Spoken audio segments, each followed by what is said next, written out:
How to like WhatsApp status updates. Hello and welcome back to our YouTube channel How to Tutorials. In today's video, I'm going to show you how you can like WhatsApp status updates. To do so, first of all, you will need to open your WhatsApp application on your mobile device and ensure that you are logged into your account. Once logged in, now you will need to navigate to the status. For that, you will need to tap on the updates icon at the bottom next to the chats icon. Simply tap on it and here you will be able to see the status section at the top. Now from here, you will need to select and tap on the status update that you would like to view. Simply tap on it and then in this page, while viewing the status, you will be able to see the heart emoji located at the bottom left corner of your screen. Now you can simply tap on it to like it. The person who posted the status can see who liked it by checking the view list, which shows the reactions separately from replies. So this is how you can like WhatsApp status updates. I hope this tutorial was helpful.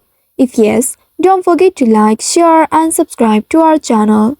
Also hit that bell icon to never miss any updates from us. Thank you for watching.